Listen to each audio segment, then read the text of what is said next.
Good morning, good afternoon, welcome, depending on where you are. I am Godless Reggie. This is Faith, Lies, and Confusion, and this is NJ. How are you doing today, NJ?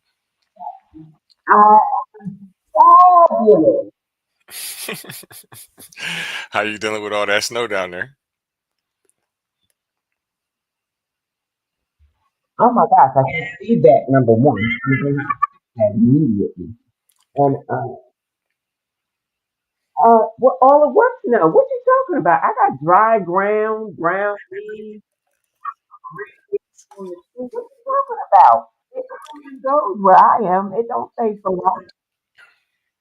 Well, where I'm at, it's been snowing for maybe about a week straight.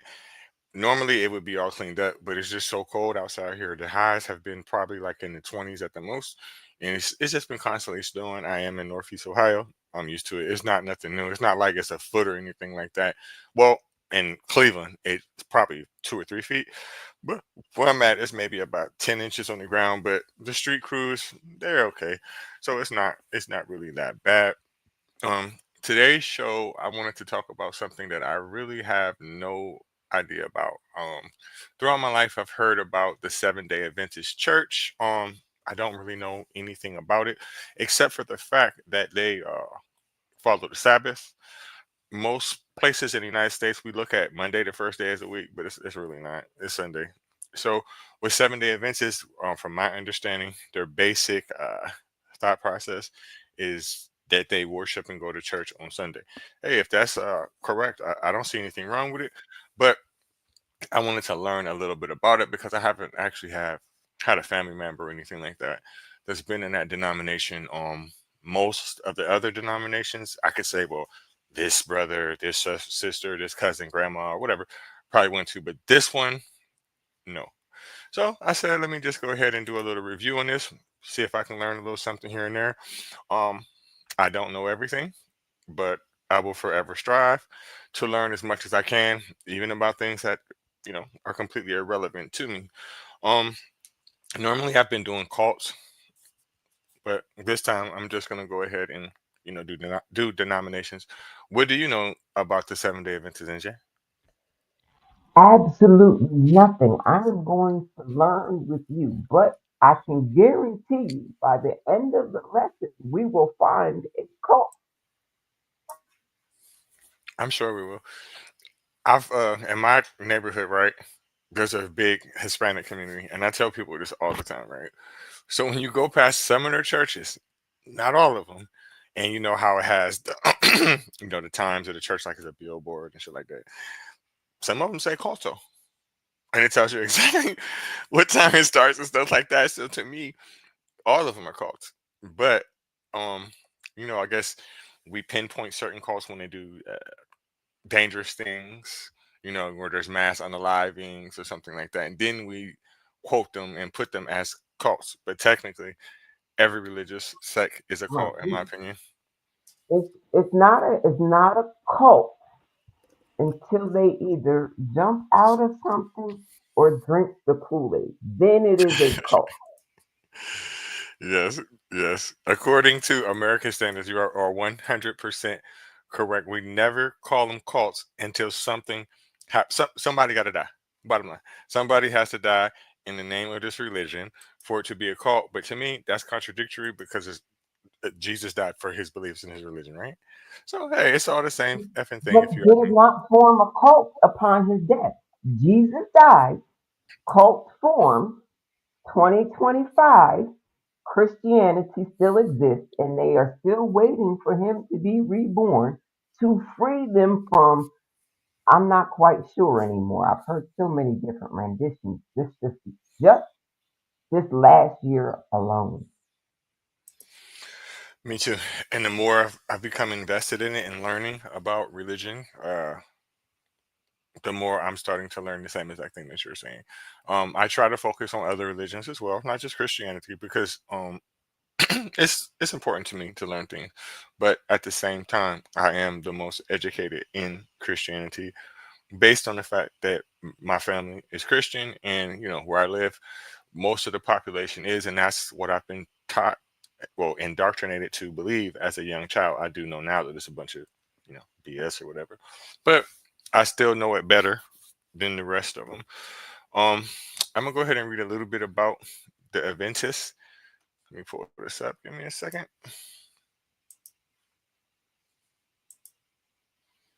Now, this is from the Encyclopedia Britannica.com.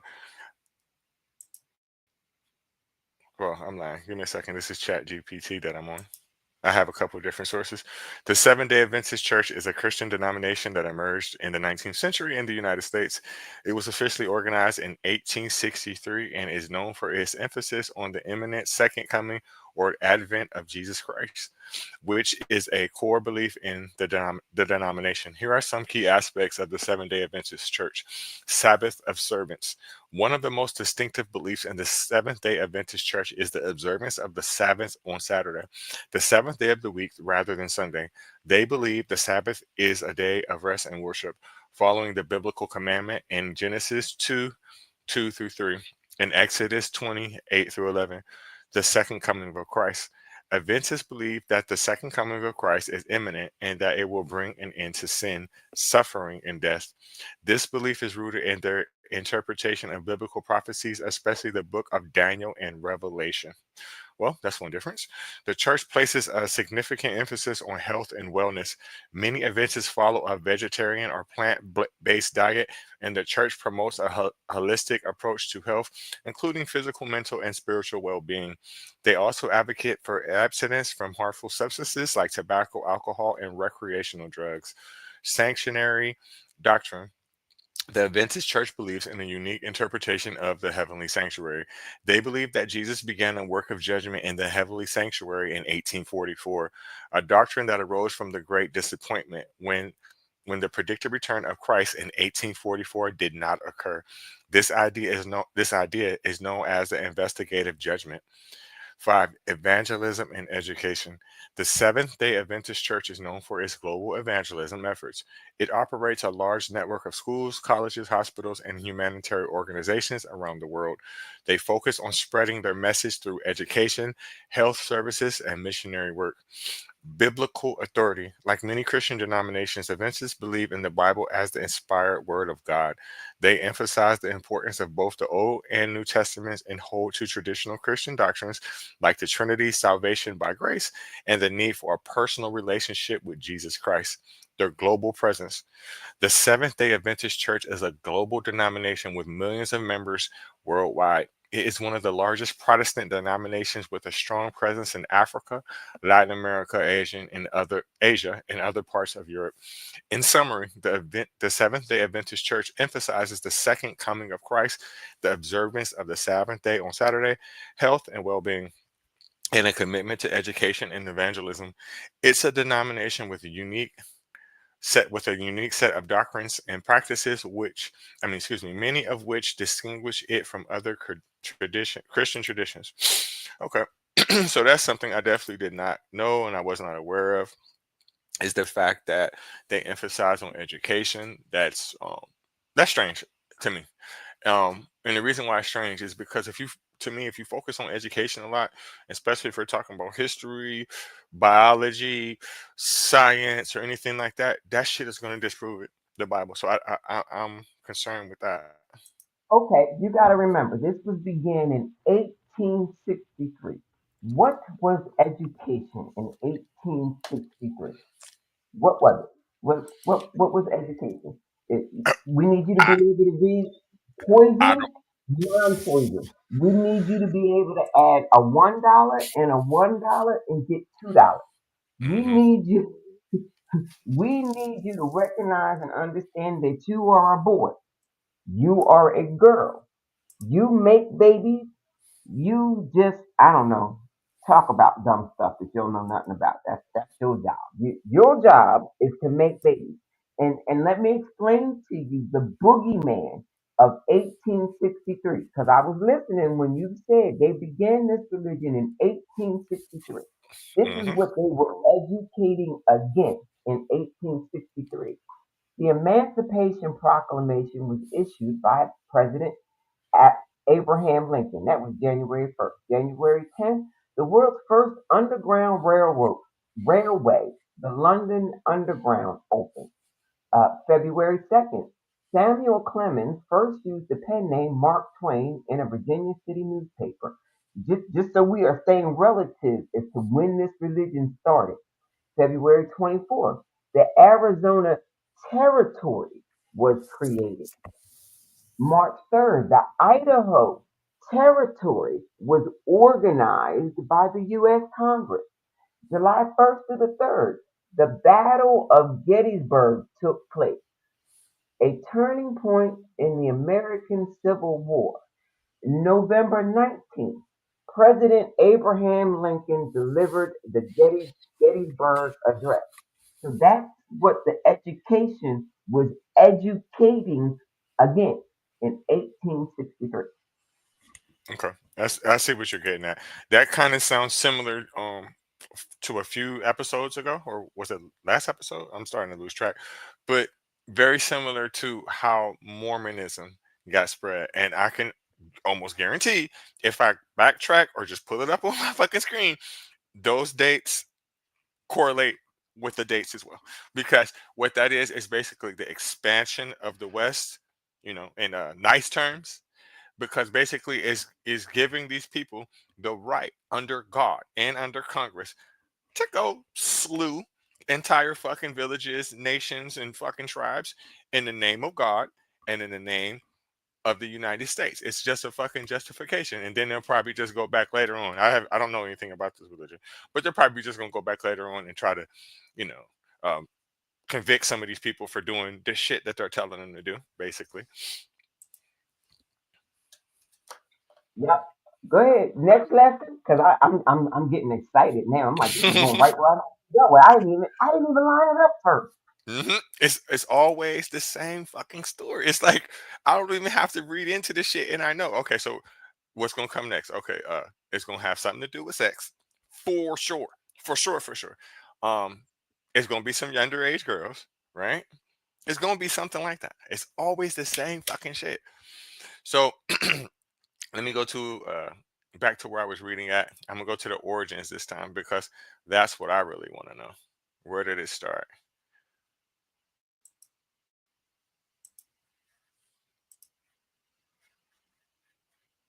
Let's see if I can make this bigger. I don't know. For some reason, the screen this looks so small to me today. I don't know. I'll just read it from here. Okay. The origins of the Seventh day Adventist Church trace back to the early 19th century, specifically to the Second Great Awakening in the United States, a time of religious revivalism and fervent expectation of Christ's return. The church emerged from a series of events involving prophetic interpretation, failed expectations, and the eventful establishment of new religious teachings. Here's a brief overview of the key events that led to its formation. The Millerite movement. The origins of the Seventh day Adventist Church are closely tied to the Millerite movement led by William Miller, a Baptist preacher who believed he had uncovered a biblical prophecy that indicated Christ would return around 1843 through 1844. Miller used his understanding of the book of Daniel to predict the specific timing of Christ's second coming. Miller's prophecies. Miller's interpretation of the Bible, particularly the prophecy of Daniel 8:14, led him to announce that Christ will return between March 21st, 1843 and March 21st, 1844. When the prediction date passed without Christ's return, Miller revised the date to October 22nd, 1844. The great disappointment when Christ did not return on October 22nd, 1844, many Millerites were disillusioned, leading to what is known as the Great Disappointment. However, a small group of faithful Millerites did not abandon their faith. They believed that although Christ had not returned in the expected way, it marked the beginning of a new phase in God's plan. See, right there, I'm gonna keep reading it, but right there, that shit just pisses me off. Like every time they say something's gonna happen, it don't happen. Oh, okay, we're just gonna accept it. We're just gonna act like that didn't happen. But guess what? Keep the faith because he's fucking coming back. We're in the last days, Lord. Oh Lord Jesus. It's bullshit. But if you give human beings the same exact bullshit story back, okay, Jesus is here. Finally. Jesus is here. Was born on this magical day, a magical event. It still happened from sex, but hey, it was magical sex. There was actually an orgasm involved. Just for shits and giggles. We're gonna throw that in there. Right? It you still gotta wait 33 years for this character to grow up. So what are they expecting? For Jesus to just come down in a beam of light, already grown up, ready to just continue from the 33 years where he got taken out? I'm not understanding what this prophesying is about. Even in my lifetime, right? I It's been several prophecies. 2000, he didn't fucking come. The world didn't end. 2012, he didn't fucking come. The world didn't end. Listen, I'm not gonna say what this particular person means to me, but there's a particular person in my family, right? That I remember, they're a little bit younger than me, right? I remember when they was in school, they're like, shit, there ain't no point in me even going to school because the world going to end in 2012. Didn't graduate, right? Didn't graduate at all. Eventually did, got the GED and all that shit. And this person is the most religious motherfucker in my family right now. It's just crazy. It's just there's always a weak ass fucking excuse for things that don't happen. Nobody can predict the future. So how is there a such thing as a prophecy or a prophet? And especially if we're talking about normal human beings that just preach the word. You know good and well that they ass is guessing. Oh, you mean like when everybody prophesied that a certain president was the Antichrist, and they went through 8 years with no Antichrist, and then they predicted that the next one was definitely, this one is definitely the Antichrist. Got through 4 years, still no end of the world. Matter of fact, they missed that Antichrist so much that they said, you know what? Let's bring him back. Let's bring him back. We don't make no sense. I just wish people would take the time to actually listen to the words that are coming out their mouth, record it, right, and just go back and listen to the stuff that you're saying, and then use logic with it, and see how stupid you sound. Like I do it all the time. I think about things that I used to do when I was younger, and I realized that I was dumb. You know what I'm saying? And not just with just religion, with a lot of things. You have to really know what you're saying out your mouth. That shit don't make no sense. But let me get back to reading this before we get sidetracked because common sense and religion don't mix. So we know that.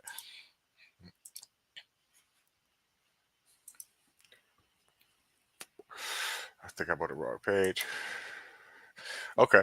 Following the great disappointment, some followers began to reassess their understanding of the prophecy and the events of October 12th, 1844. A key group of these believers, led by figures like James White, Ellen White, and Joseph Bates, began to form the foundation of what we would later become the Seventh day Adventist Church.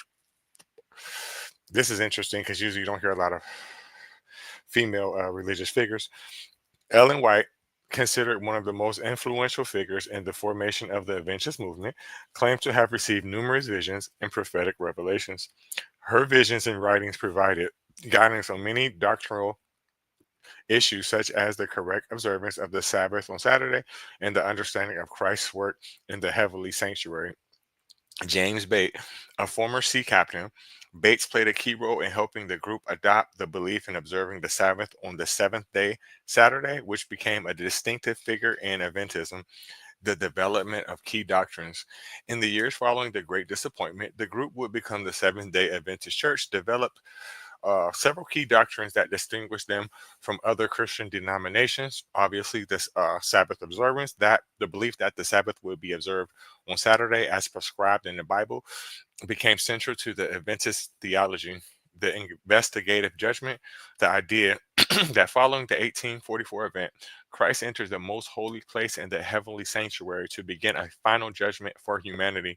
This doctrine emerged as an explanation for the failed prediction of Christ's return. Health and lifestyle. The Adventists develop a strong emphasis on health reform, advocating for vegetarianism, abstinence from alcohol and tobacco, and an overall holistic approach to health, which was in part influenced by Ellen White's health visions. The organization of the church. By 1860, the movement had grown significantly and needed formal organization. In 1863, the Seventh day Adventist Church was officially founded in Battle Creek, Michigan. It was officially recognized as a denomination, and key leaders, including James White and Ellen White, played an instrumental role in establishing the church foundational structure and doctrines. Expansion and growth over the following decades, the Seventh day Adventist Church expanded rapidly both in the United States and internationally. Missionary efforts began, and educational and healthcare institutions were established, helping to solidify the church's presence around the world. The summary of the origins: the Seventh day Adventist Church emerged from the Millerite movement in the early 19th century, particularly the Great Disappointment in 1844.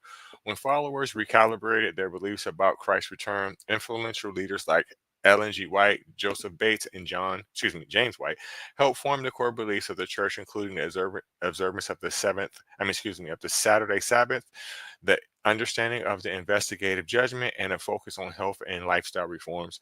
The church was formally organized in 1863 and grew into international global denomination with a strong emphasis on prophecy, health, and education. It sounds good. It definitely sounds very, very fucking good. Um, I do like the part that emphasis on health and things like that. I'm not saying that people should go vegan.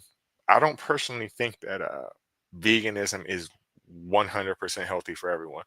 And the reason why I don't believe that is because I don't eat beef or pork, right? I'm nonstop fucking hungry, nonstop fucking hungry. And I can just imagine if I completely took meat out of my diet, what the fuck I would look like. I would probably look like that, right? So I know veganism cannot be 100% healthy because you're not getting enough protein. You're not. So, And the protein supplements, well, we won't even get into that. That's a whole nother mess in these Americas. The protein supplements are not good. Can proteins be found in beans? Yes, but not at the amounts required for the human diet. They will still tell you that your teeth are meant for grain. My teeth look rather carnivorous to me and be tearing the fuck out of that meat. They be tearing it up. So I don't know where they told me that at. And and but you got to remember what they consider healthcare here in the Americas is not meant for us. They they don't really want us to survive. We are more like guinea pigs. They want us in the American healthcare system as guinea pigs. I just like to remind people of that when they start going, but that doesn't sound that bad. They're emphasizing healthcare. Healthcare for some is care. Healthcare for others is the guinea pig. I'm just keeping it real. I mean, absolutely. I've seen plenty of stories in history about them claiming that our tolerance for pain is different. Um, I know of a lot of certain circumstances where African American females were sterilized, were used to test certain things on. And it's not just African Americans. If you look at the history of other places, if you look at the history of Puerto Rico, we can go on and on and on. If you look at the history of what we call Israel now, right? We listen. You can go on and on. Every time um, there's testing to need to be done or a fucking lab project that needs to be conducted, it's always with a black person. It's never with no one else. And their excuse always is oh, they're just a slave. They don't think the same way we think. Their brain is not doesn't have the same capacity as us. They're not as smart as us. They're sub-Saharan, or or some shit that's a fucking fallacy that or doesn't make any sense. Um, it's always used on this. So I definitely agree with your point.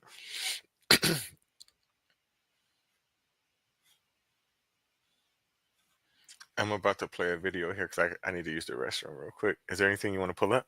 Because you can. Uh, right. I don't be pulling stuff up, but can I just note something real quick while you setting the video up? Uh, I Go ahead. asked the demo. I asked the demographics of the church today. I found it amazing that the largest growing membership is African country. I expected it to be Latin, not African. I really Mm-mm. did.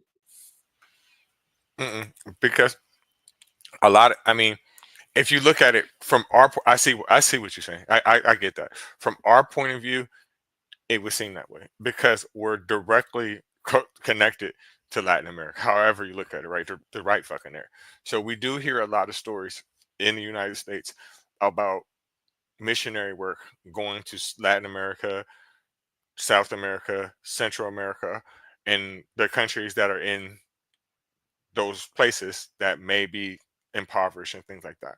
I'm not saying that all those countries are impoverished. I'm not trying to, ridicule them. But what I am saying is, it seems like to me that from our point of view, our global perspective of things, is that a lot of the missionaries do prey on the most impoverished countries that are in, to your point, Latin America, Central America, South America, and places like that.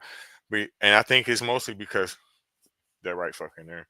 Um, from me learning more in the past year, from TikTok and things like that, and meeting a lot of people that are international, meeting a lot of Africans, I know that it's just as bad there. I am aware of a lot of situations in Nigeria and how many churches they have there, and how they have these super churches, and how rich these Nigerian preachers are. It seems like every Nigerian preacher I've ever heard of, that I've encountered, they have a direct link to the UK. They have a direct link to the United States, especially Texas and Georgia, from Atlanta and Houston, right? DC, they have a direct link to the Maryland, Virginia, DC area. There's not so much as New York, right?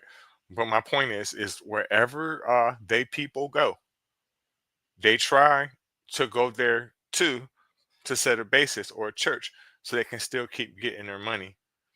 But it really is strange that that happens in particular to Nigeria. And the reason why I'm saying what I'm saying now is why it's strange, is because Nigerians are smarter than a motherfucker. They're smarter than a motherfucker. They are smart as fuck. I don't care who you put them up against. I don't care what measuring fucking scale you put them against. Them motherfuckers are smart. And education and religion do not go together. And that's the only time you can see that. That's the only time you see it. I saw a TikTok, I think it was yesterday or today, and they was talking about hackers. And they was trying to Hmm. say that the good hackers was in China. I was like, you've never met the Nigerian prince. You've never been introduced to them hackers ain't nothing compared to them Nigerian They hackers. damn sure ain't. They damn sure ain't. Listen, them Nigerians is cold with that shit. And that's against anybody. Listen, they'll tear your ass up here in the United States. They'll tear your ass up in anywhere you go. They neck and neck with any racial group on that shit. And the reason why is because they smart as fuck. The only way a person can scam you is if they're smarter than you. That's the only way. And that's the proof. To me, the smartest people in the world are them, people from India, um, and probably mm, probably Filipinos. They the You three know best what? scammers for sure. I gotta give you that. I met someone a long time ago when I was working in computers. Actually from the Philippines, had not been Americanized yet. And I agree with you 100%. Oh my goodness, I was so intrigued. You should have seen me. I just kept trying to invite myself to conversations with them over and over again. Even became friends with the wife, so me and hubby would have an excuse so I could pick their brain. That's how intriguing I found their mind. Hmm. Yes, they are smart. Let me play this video and use the restroom real fast.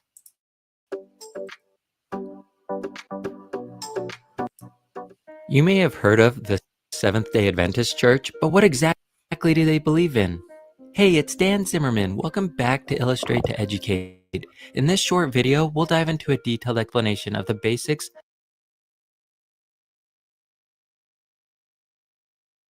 of the Seventh day Adventist Church, covering its origins, beliefs, sacred texts, and practices. The Seventh day Adventist Church traces its roots to the Millerite movement of the 1840s, led by William Miller, a Baptist preacher who predicted the second coming of Jesus Christ in 1844. When Jesus did not return on the predicted date, known as the Great Disappointment, some Millerites regrouped and reinterpreted the prophecy, leading to the formation of the Seventh-day Adventist Church in 1863. The church was formally organized by Ellen G. White, James White, Joseph Bates, and J. N. Andrews, among others. Ellen G. White is particularly notable for her extensive writings, which continue to influence Adventist theology and practice. When it comes to beliefs about God and Jesus, Seventh-day Adventists hold a Trinitarian belief, affirming the existence of one God in three persons: Father, Son, or Jesus Christ, and Holy Spirit. They believe that Jesus Christ is the divine Son of God who became incarnate, lived a sinless life, died on the cross for humanity's sins, and rose from the dead. His life and sacrifice are central to their faith and salvation. Now let's take a look at their sacred texts. The Bible is the primary sacred text for Seventh-day Adventists, considered the inspired Word of God and the final authority in matters of faith and practice. They use both the Old and New Testaments and emphasize a literal interpretation of its teachings. Ellen G. White's writings, particularly The Great Controversy and Steps to Christ, are also highly regarded, though they are seen as secondary to the Bible. Now let's take a look at their religious practices. Adventists observe the Sabbath on Saturday, the seventh day of the week, from sunset on Friday to sunset on Saturday. This day is dedicated to rest, worship, and fellowship. Next, a healthy lifestyle is emphasized, including a vegetarian diet, abstinence from alcohol, tobacco, and mind-altering substances. Many Adventists also follow the health principles outlined in Ellen G. White's writings. Then there's worship services, which include weekly services including Sabbath school, Bible study, and a worship service with singing, prayer, and a sermon. They also have prayer meetings and various ministries throughout the week. When it comes to baptism, baptism by immersion is practiced, symbolizing the believer's faith in the death and resurrection and their commitment to a new life in Christ. Lastly is the second coming. Adventists strongly emphasize the imminent return of Jesus Christ, which they believe will be visible, personal, and a worldwide event. This belief influences their focus on evangelism and missionary work. Lastly, let's look at some of their key beliefs. First is the Great Controversy. This is the overarching narrative in Adventist theology describing the cosmic battle between Christ and Satan, which began in heaven and continues on earth. Human history is viewed through this lens, with an emphasis on the ultimate victory of Christ. Next is sanctuary doctrine. Adventists believe in a heavenly sanctuary where Jesus performs his mediatorial work. They hold that in 1844, Jesus entered the second and final phase of his atoning ministry, a belief known as the investigative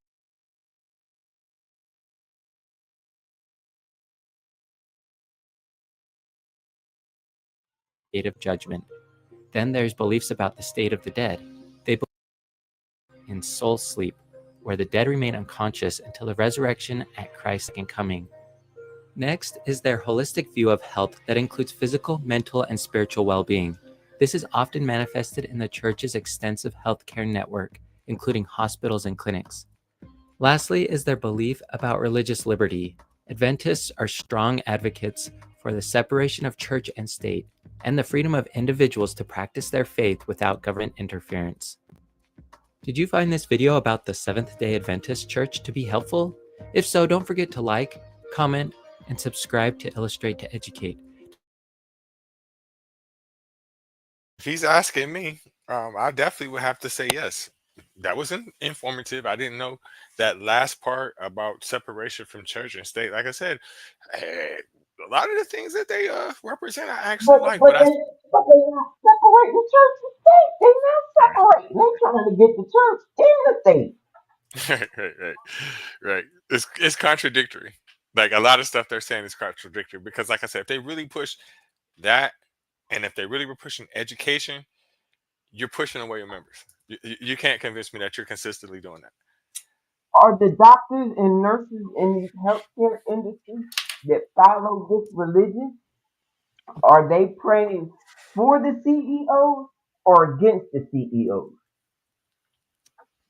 That would be a good question. I don't know. I don't know. I wish I had more time with this episode today. I mean, obviously, I do have time left today, but I would like to really dig into it because to me it seems like they're hiding so.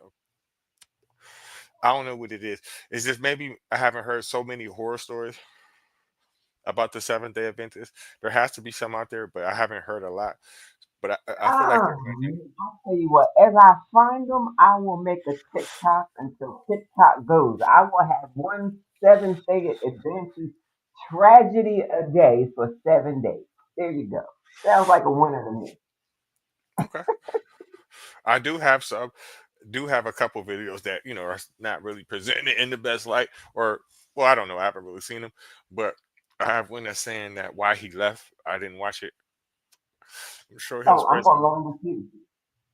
Right, right. Let me read a little bit before I get to that. Give me a second, because I seen something a few minutes ago that I want to touch on. Give me 1 second. Let's see if I can find it.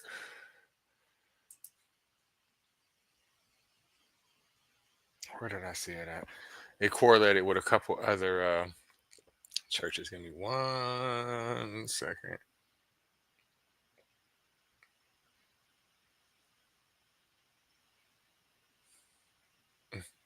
Damn, where was that?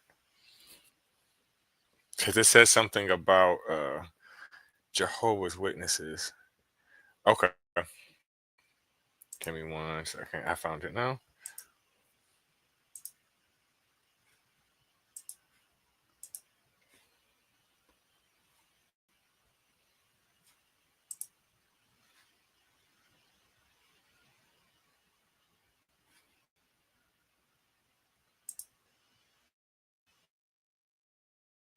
Okay, other Adventist bodies emerged in the 19th century, such as the Adventist Christian Church and the Life and Adventist Union, which emerged into the Adventist Christian Church in 1964, rejected both the prophetic status of Ellen White and Seven Day Worship.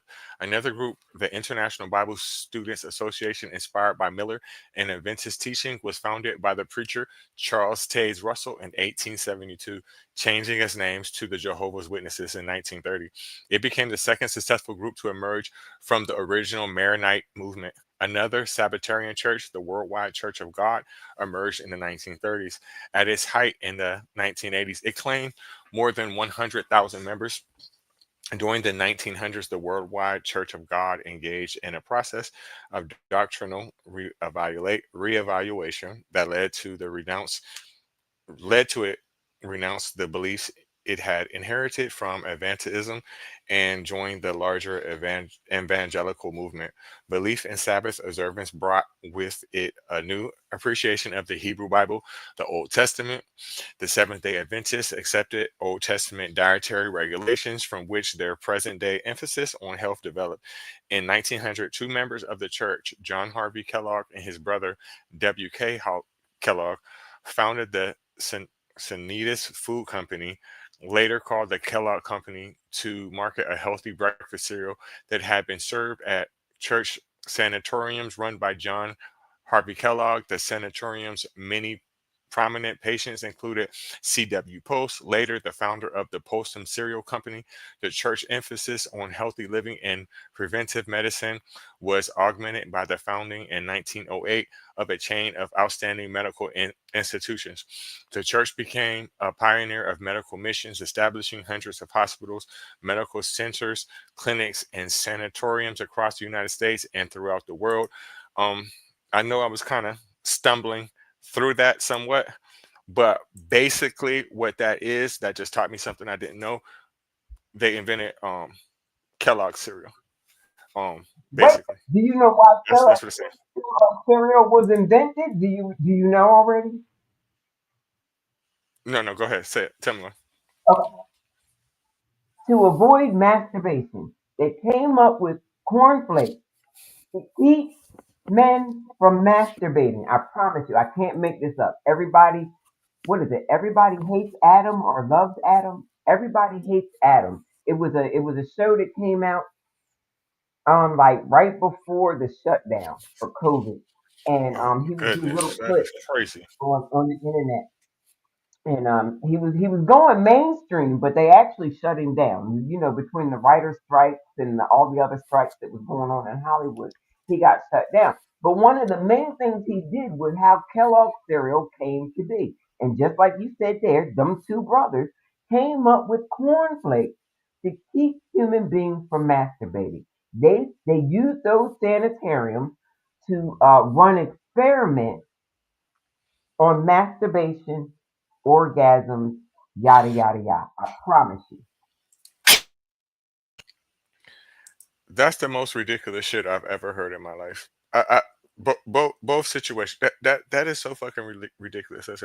How on one end, like if, well, I guess it's different. You know, we know more things now than what we knew in those days, right? But what would make any logical man, like a man, think that that's a good idea to teach another man not to jack off, right? You know good and well that if you're not getting none, right? And even if you are, especially when you're younger, right? You fully loaded. What would make you think that's a good idea to keep that in? Psychologically, right? I tell people this all the time.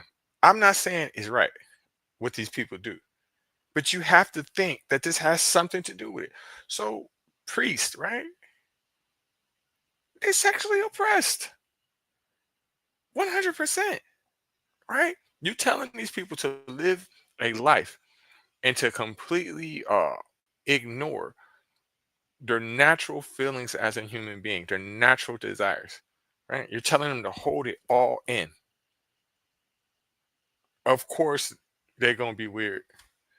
It's no You, different than when you see men go to prison.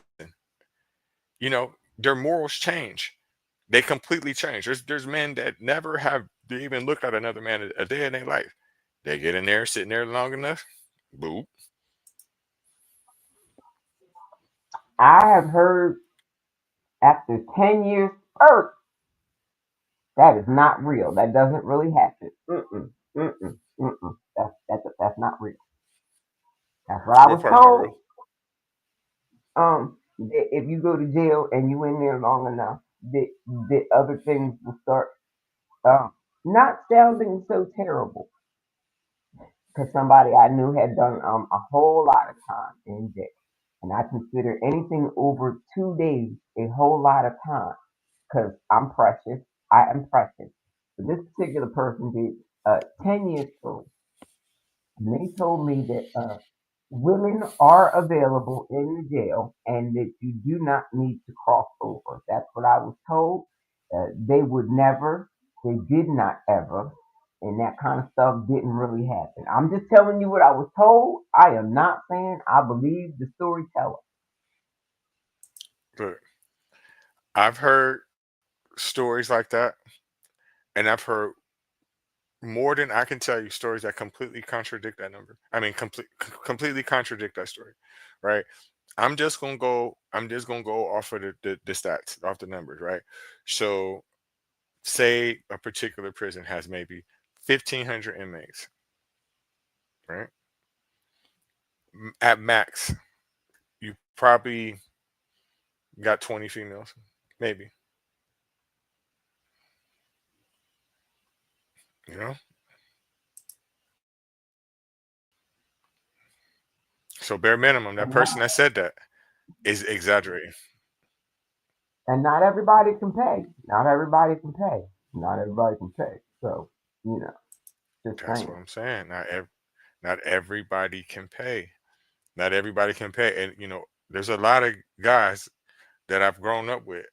I'm 42 years old. I know a whole lot of motherfuckers that have been to prison, and I've heard like a lot of them say like, you don't have to engage in that activity, but it's there nonstop. They say it's there nonstop. So that's the consensus. The consensus is you don't have to engage in it, but it happens. Um, a lot of them say that people that start getting into that shit, they already was. A lot of them say that the older people prey on the younger ones. Like they'll give them something, right? Like, okay, you hungry?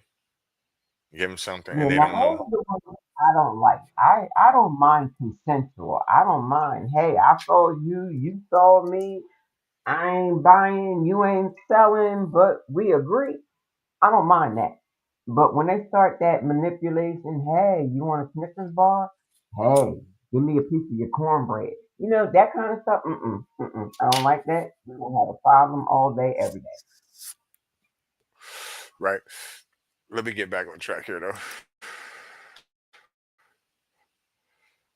Give me a second. Read some more.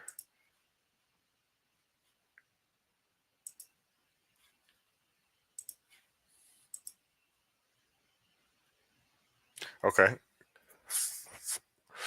Seventh day beliefs and practices. Seventh day Adventists share many of the basic beliefs of the Protestant Christianity, including acceptance of the authority of the Bible, recognition of the existence of human sin, and the need for salvation, and belief in atoning work of Christ. They are officially Trinitarian, believing in the three co-eternal persons of the Godhead, but on several occasions they have seriously debated this doctrine, and some Adventist groups have rejected it. Seventh day Adventism emerged at a time when many Protestants were divided into Calvinist and Arminian camps, the former emphasizing predestination and sovereignty of God, the latter human choice and God's election. The Adventists came to accept the Armenian interpretation of Christ's atonement.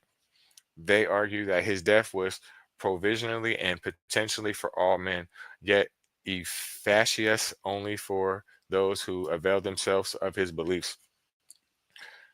In addition to the emphasis upon the second adventive of Christ, two other matters set the Adventists apart from most Christians. First, they observe Saturday rather than Sunday as a Sabbath. This day, according to the Bible, was instituted by God, and the commandment concerning Sabbath day is a part of God's eternal law. Second, they also avoid eating meat and taking narcotics and stimulants, which they consider to be harmful. All they appeal all they Although they appeal to the Bible for the justification of these dietary practices, they maintain that they are primarily based upon broad theological consideration that the body is the temple of the Holy Spirit and should be protected. Adventists stressing tithing and therefore have a high annual giving per capita that allows them to carry on worldwide missionary and welfare programs. Because of their willingness to work on Saturday, because of their unwillingness to work on Saturday, they periodically suffered job discrimination. In the United States, they joined forces with the Jewish community to promote laws accommodating Sabbatarian practices.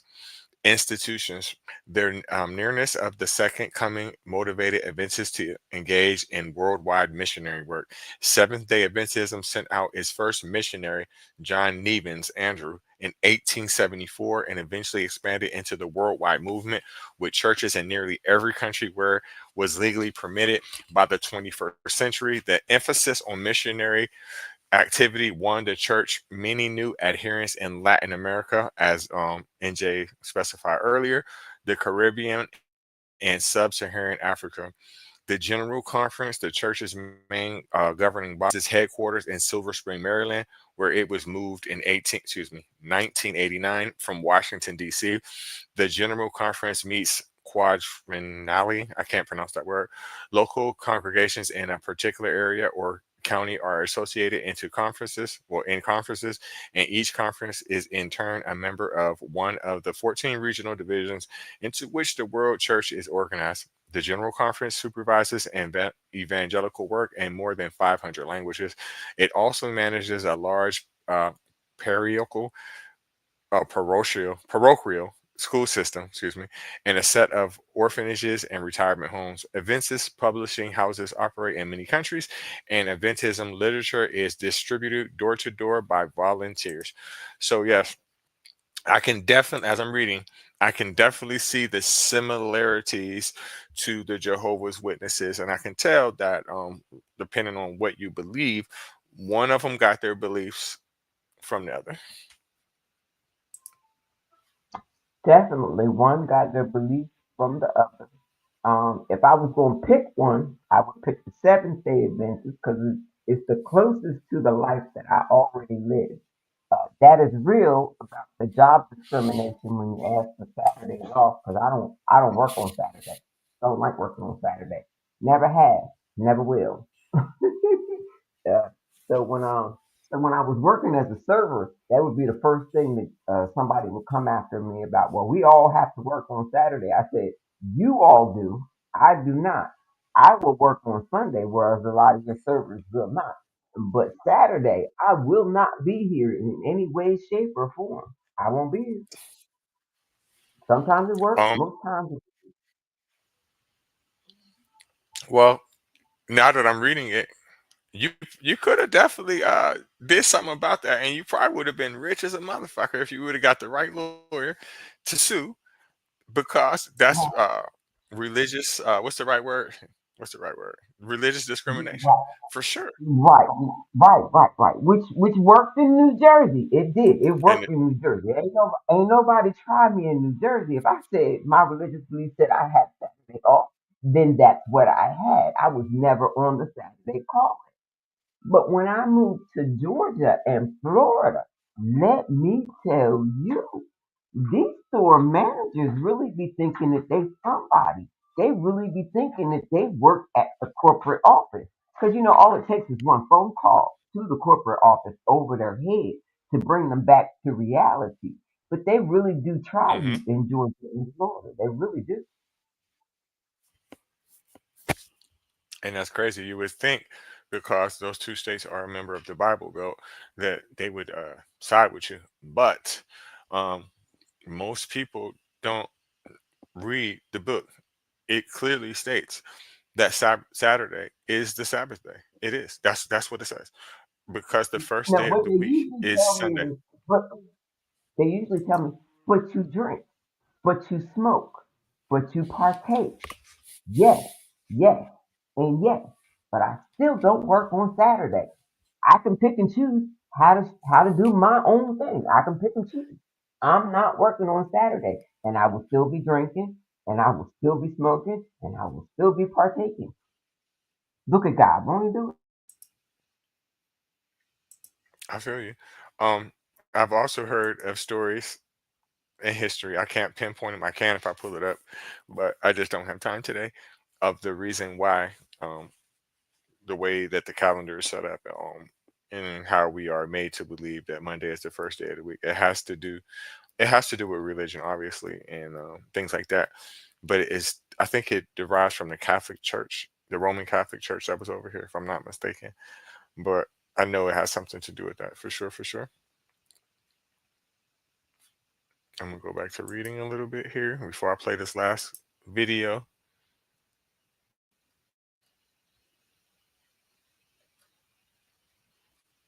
That might have been it from them.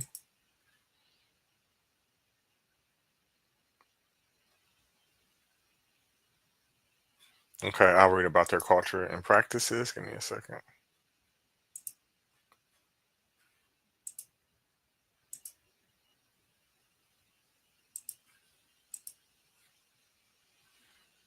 Okay. Part of Friday might be spent in preparation for the Sabbath, for example, preparing meals and tidying homes. Adventists may gather for Friday evening worship to welcome in the Sabbath, a practice also known as Vespers. The major weekly worship service occurs on Saturday, typically commencing with Sabbath school, which is structured time of small group Bible study at church. Adventists make use of an officially produced Sabbath school lesson, which deals with a particular biblical text or doctrine every quarter. After a brief break, the community joins together again for a church service that follows a typical evangelical format with a sermon as a center feature, incorporating singing, scripture readings, prayers, and offering, including tithing, which is money collection, or other standard features. The instruments and forms of worship music vary greatly throughout the worldwide church. Their Holy Communion. Adventist churches usually practice open communion 4 times a year. It commences with a foot washing ceremony known as the Ordinance of Humility, based on the Gospel account of John 13. The Ordinance of Humility is meant to emulate Christ's washing of his disciples' feet at the Last Supper, and to remind participants of the need to humbly serve one another. Participants Hold segregate on, by gender. hold on. I'm sorry. Go I'm ahead. sorry. I'm sorry. Wasn't there a commercial at the Super Bowl last year that had something to do with the washing of feet? I didn't see it. I definitely didn't see that. Yeah, I think that was one of the stupid commercials last year. Now I'm starting to wonder, did the Seventh Day Adventist pay for it? Now I gotta find out. I'm typing. Keep reading. Oh man. Okay, where's that at? Damn, where's that? Okay, participants segregate by gender. Hold on, let me put the screen back up.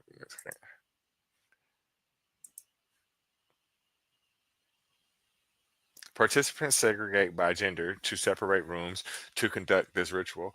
Although some congregations allow married couples to perform the ordinance on each other and families are often encouraged to participate together, after its completion, participants return to the main sanctuary for con- consumption of the Lord's Supper, which consists of unleavened bread and unfermented grape juice, which is wine.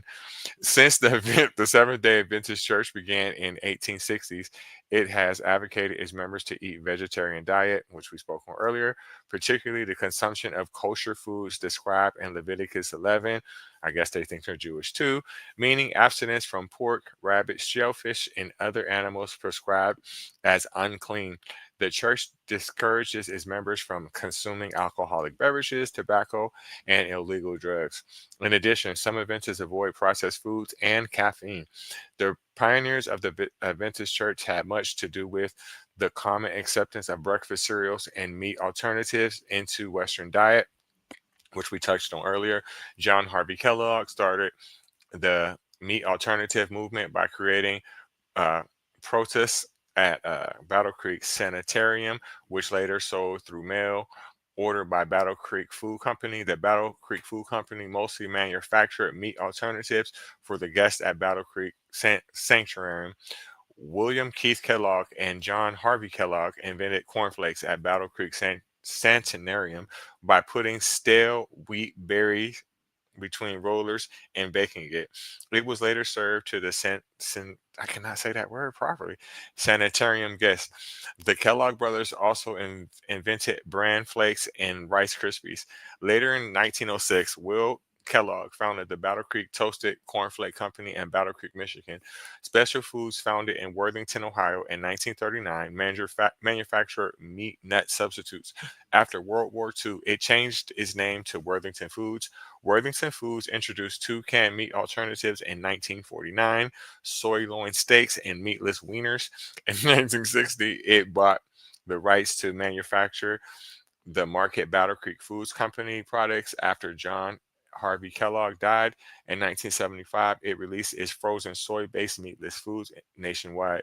In both Australia and New Zealand, Sanitarium Health and Wellbeing Company, owned by church manufacturers such as So Good, Up and Go Wheat Bix.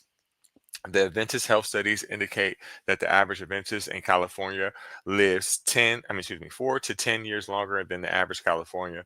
The research concludes that Adventists live longer because they do not smoke or drink alcohol, have a day rest every week, and maintain a healthy, low-fat vegetarian diet that is rich in nuts and beans.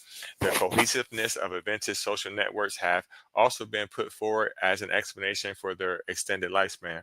Dan Buettner named Lorna Linda California a blue zone of longevity and attributes that the large concentration of Seventh-day Adventists and their health practices.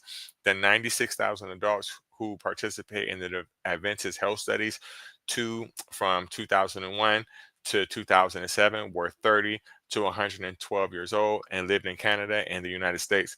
The study revealed that 8% were vegans, 28 were avo-lacto vegetarians, 10% were pesco vegetarians, 6% semi-vegetarian, and 48 non-vegetarian. 98.9% of the participants were non-smokers, and 93.4 abstained from drinking alcohol.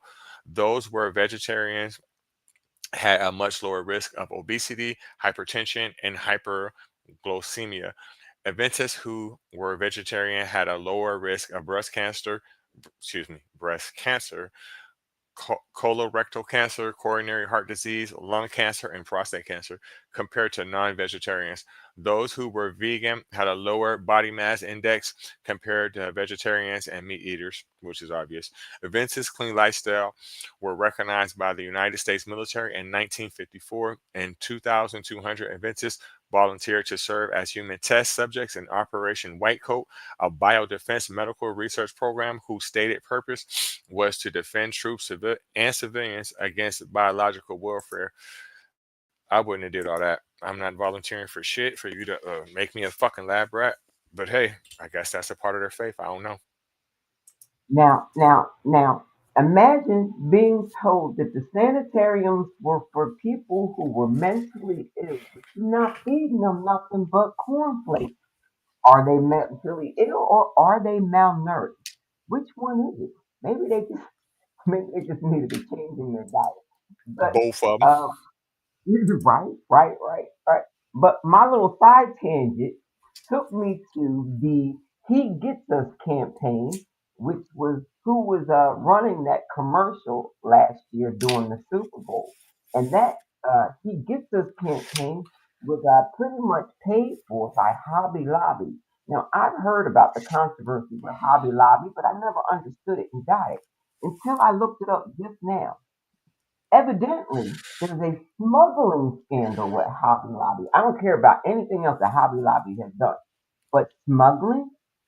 Hobby 2017, Hobby Lobby was involved in a smuggling scandal where the company illegally imported thousands of ancient artifacts from Iraq.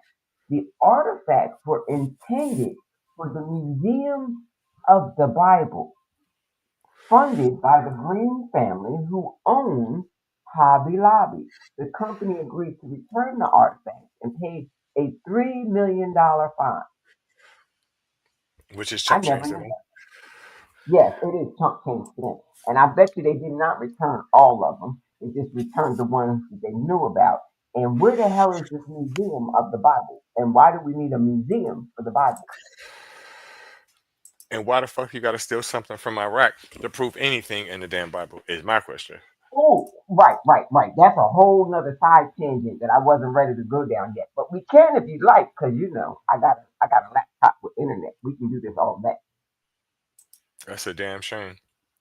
But that just shows that religious people and religious organizations do commit crimes. They're no different than any other human being. I'm not. I can make a claim that they are more immoral. Not going to do it right now. I am going to make the claim though that the things that people do, crimes and immoral things, just because you have a religious belief, that is not going to discourage you in any fucking way from doing that. You're just as likely to do it with a religion as you are without. Maybe you would probably even go farther because you can sit there and just say, God forgive me, and it's over with.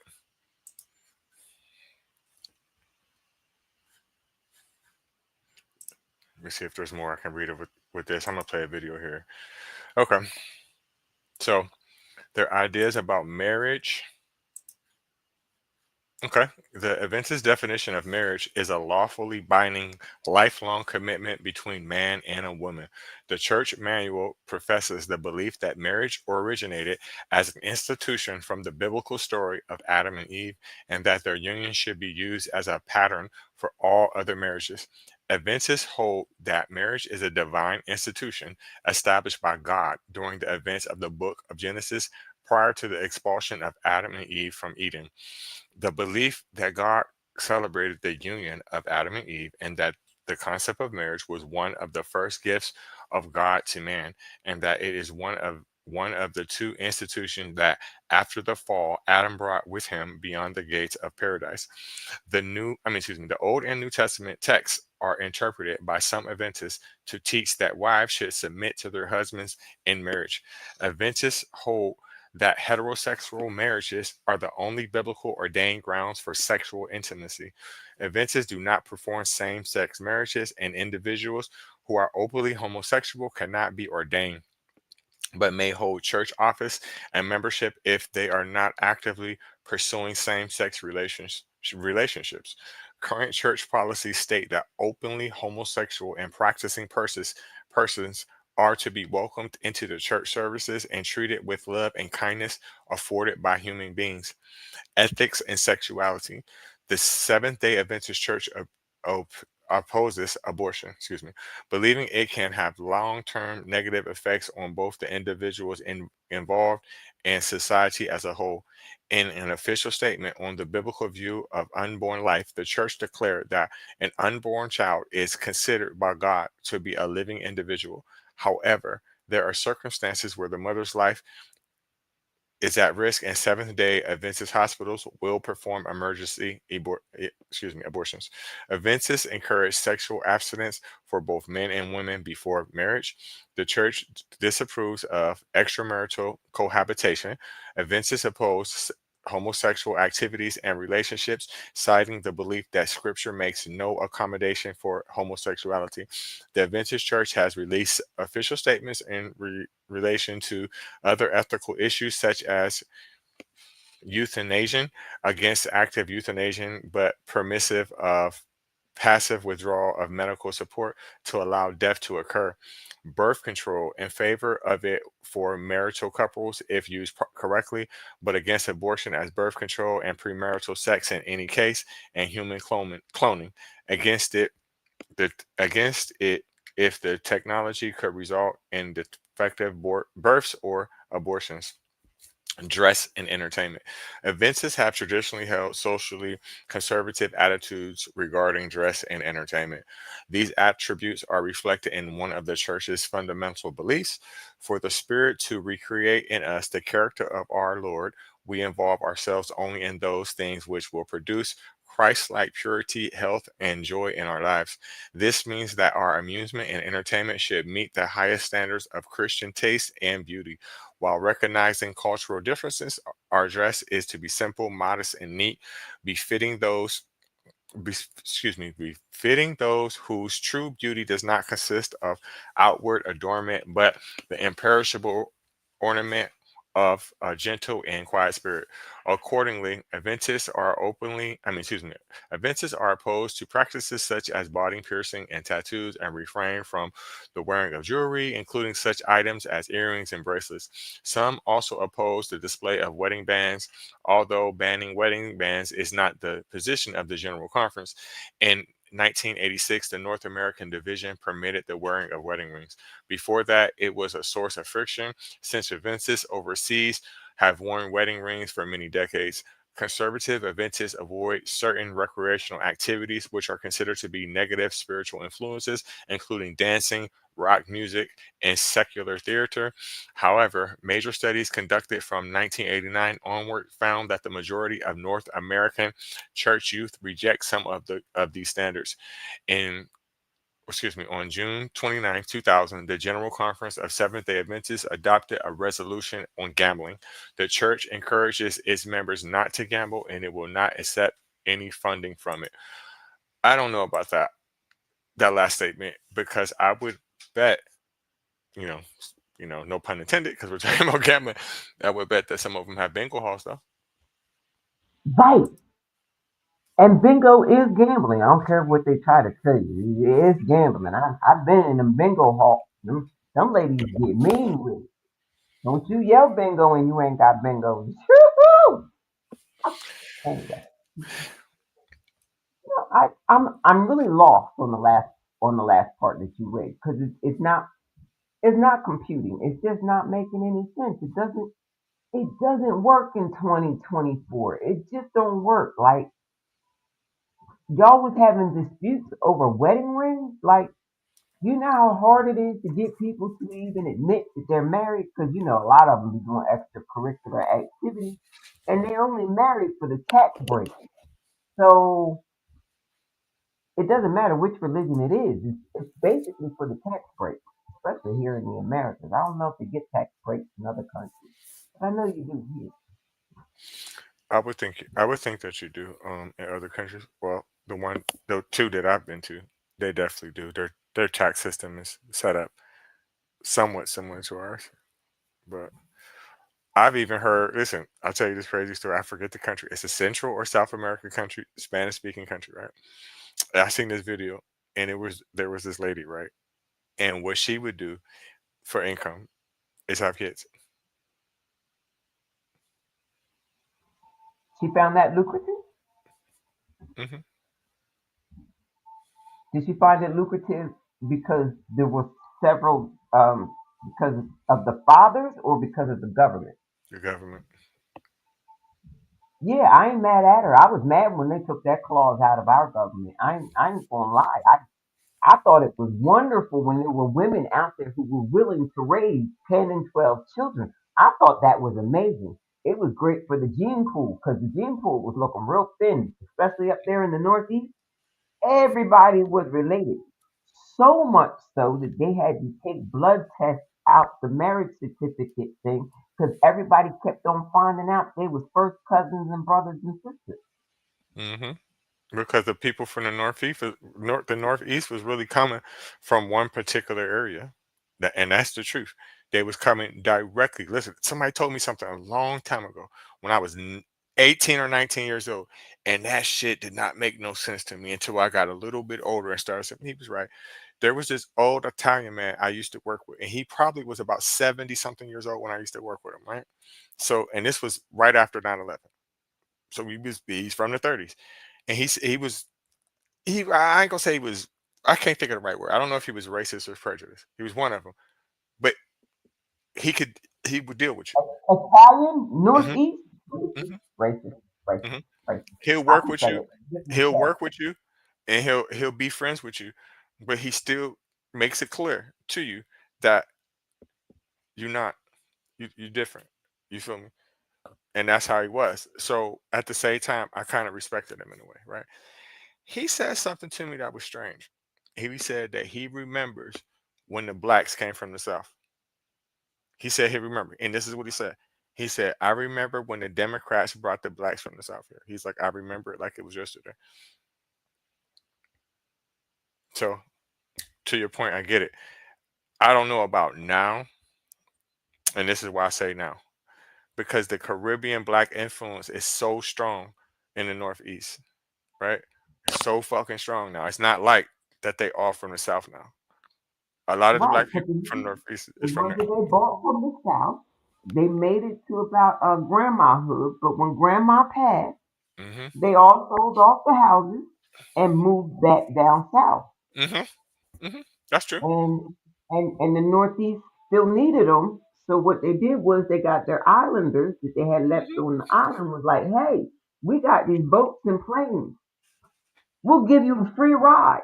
Hmm. Now you want to come back? That ain't gonna be free. But we will give you a free ride to the Northeast. We will drop you off in New York, Trenton, Philadelphia, Hmm. or Washington D.C. I think Hmm. it was Washington D.C. And Boston. they cleaned them. Right, right. They cleaned them islands out. You wasn't allowed to stay in Boston. You could land in Boston. Hmm. You couldn't stay in Right. Boston. That's in the suburbs. I get it. Mhm. Right, right, right, Yeah. right, right. Yeah, because I know they super racist up there. Super. Super, super. Just, Super. just, just me driving through. I gotta be on my P's and Q's. I gotta Mm. have my best Karen mask on. What do you mean, officer? Oh my goodness, am I in the wrong neighborhood? Oh, let me hurry up and get on my way. Gotta do that in Boston. If you don't, you won't end up staying in a jail. And I don't know about you, but I'm precious. I don't like jail. Like, to put it in context for anybody that's watching that don't know this, right? Okay, so bottom person that's Puerto Rican, right? Every Puerto Rican person you gonna meet in your life has a. I don't care if they from the island. I don't care if they from here. They got a relative in New York City. Believe it. It's a fact. It is a motherfucking fact. I don't care where you meet it from. They have a relative in New York City. At one point, black people, you could say the same thing to. You could. Right. At one point, when I first started dating where I live, do you know how hard it was for me to find someone to date that was not a cousin? It got to the point where I was like, mommy, I'm gonna need to know all the family names. I'm gonna need to know all the family names so I can sit down and do some research. Cause I'm having a look. You know how embarrassing it is to bring somebody home and your mama asks their name and your mama go, is your mama? And they go, yeah. And you got a cousin name and they go, yeah. And I'm sitting there going, here we go again. Hmm. Oh, well, this is going to be the first date and the last date. Hey, cousin, nice to meet you. Nice to meet you. Nice to meet you. But it happened for real. Hmm. For real. Quite possible. It's very, very possible because again, um, they got particular groups of people from particular places. I seen this a judge, what's his name? A Judge Mathis episode years ago that educated me on some shit. He was telling me that the people from Detroit are mostly from a particular area, and the people from Chicago are from it's Alabama and Mississippi. I just can't remember which one goes to which. He said they're primarily from there because that's where the train came from. Um, my family, right? They came from Virginia, and where I'm from, most of the people there are from Virginia too. Well, my mother's side of the family is born and raised Jerseyan. I say that because, well, it's messy when I try to give the mom side of the family. But the daddy's people, now they are good old fashioned Carolina tobacco folks. Hmm. You find the tobacco fields, and I am related to everybody who's still in that area. Guaranteed. I will Hmm. not be shopping over there. And if you dig a little bit deeper and you go a little bit farther, right, you'll notice that the people from those areas, most of them, they got them from a particular place too. It's not really hard to figure out. It's gonna go right back to the Caribbean again, right? And you'll figure that out. And that's why you got the term Gullah Geechee. That's where that shit comes from, right? So it's just a lot of history has been suppressed, not so much as whitewashed, but suppressed because now you could find it. I hate when I hear people say like, "Oh, we was already here. We was already here." Look, We were, but we weren't. I get what they're trying to say. I I get what they're understand trying to what say they're too. trying to say, but you're trying to oversimplify it. We wasn't Mm, already here. We no, wasn't. no, Not the way they're thinking about it. not the way they're thinking about. Now, this is where I'll give them credit with that. Now, if we're to say that the first people on Earth were Africans, right? And we know if you just look at modern inventions and inventions throughout history, it would be kind of stupid for you not to think that they didn't invent boats and shit too. You would have to be stupid to not realize that. I have seen pictures of rafts 40 and 50,000 years ago. I have seen that, right? So I'm going to go ahead and agree with them and say that it's a very strong possibility that somebody from the western coast of Africa landed in North or South America previous to colonization. I'm going to say that. Can I prove that? No. This is what I can prove, right? And you can just look the fuck outside right now. If you live anywhere in the Northeast or anywhere in the Midwest, you see that snow outside, you see how fucking cold it is? You cannot say that human beings are from those conditions. And the reason why you can't make that claim is because we don't naturally know how to make fire. You have to be taught how to do this shit. So you can't tell me that some human being, and you go farther north, right? You cannot say that human beings are naturally from. You can't. That don't make sense. That don't make sense. They had to have fucking walked, and they had to have learned how to survive in them conditions previously to them getting there. Otherwise, they would have fucking died. And then if you think that this continent was frozen, right? You're stupid if you believe that. You're stupid. I think they probably made it to South America because it's closer. It's only 28 days on a sailboat. Right. And that stream ain't no joke. From that coast, it's like the way that stream just Hmm. let the boat go. As long as it's not storm season, the boat, a sail, the way the current goes, it's going directly into the Gulf. It sure is. directly. It You ain't sure got to is. steer nothing. You ain't got to follow the stars. There's no navigation. Now, Facts. getting that against the current is something else. You Hmm. have to know to catch the other stream. It's going to take you longer to get back because it's a different stream going back. Right. But if you're a sailor and you stay on the water, you would know that. But I'm just saying what you're saying is factual, actual, true. That it don't take much of a boat, just enough to carry enough stores to get you through the salt water and follow the stream. Even today, it's the same stream, and the sharks are still following it. No, I'm sorry. Let me stop lying. I think they said 2021 or 2022 the sharks have finally stopped following that stream, if I remember correctly. 200 years fucking later. I know. Imagine being fed that good that for 200 years you still waiting for them to come back. Any Hmm. day now, they gonna feed us. They gonna Any come day back. now, they Right. gonna come back.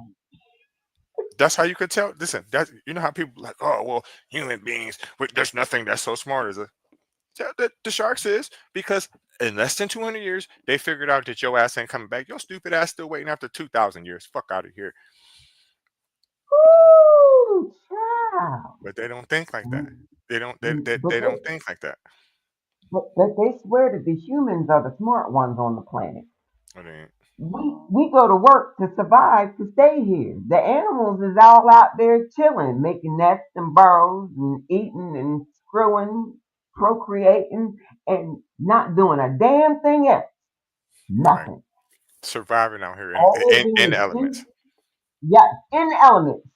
Eat, shit, procreate. That's all they do. And we all sitting here going, ah, survival! Oh my God! Okay. If that's how y'all want to do it, okay. I'll be one of the humans. I would rather go be one of the dogs or the cats because them dogs and cats be living pretty good lives. They got health insurance now. Humans buy them health insurance. Humans tote them back and forth to the doctors. Humans pay their rent. Did you know that there are pet fees and the humans pay the rent for the pet? Hmm. Yep. I'm a cat. I'm appalled. Oh my goodness. That's what I'm saying. And like I said, once I went overseas, my whole format of my brain just changed. I'm like, I'm getting scammed. I'm getting scammed. I'm sitting here believing this American dream. There's I'm a working. whole nation where they eat dogs. It's a good meat. It's a good food, seasoned well, right? Americans are going over there and trying to tell them, oh my God, these are pets. These are wonderful companions. Stop eating them. We're going to put them on boats and we're going to ship them to the Americans and find them good homes. What? Right. Shit don't make sense. Don't make sense. You mean to tell me that I was born on Earth, right? I was born on Earth. And I gotta work until I can't no more just to stay here? That's some bullshit. Hey, some people need Sky Daddy just to remember to breathe. They got to wake up every morning and say, thank you, Sky Daddy, because I'm still breathing. That's bullshit. Listen, that's why if you live anybody that's watching this, if you live in another country, and I'm saying if you live in an impoverished country, because again, I'm not saying all countries are poor, but if you do, I want you to think about what I'm saying to you. What's gonna happen to you if you come here, right? If you come here, you gonna work harder than you ever have in your life, and most of your money is gonna go back to the system. You're not gonna leave here with that money that you're making because you're gonna have to spend that shit to live here to Do make it. you know why? I don't know about other places. I'm only going to speak for Georgia because it's where I actually had the time to sit down and watch the process and how it goes. So, whole Latin families would come. They would get jobs. They would be in the same house. There would Hmm. usually be one or two older ladies in the house that Hmm. took care of the house, the kids, the meals, stuff like that. Everybody else had a job.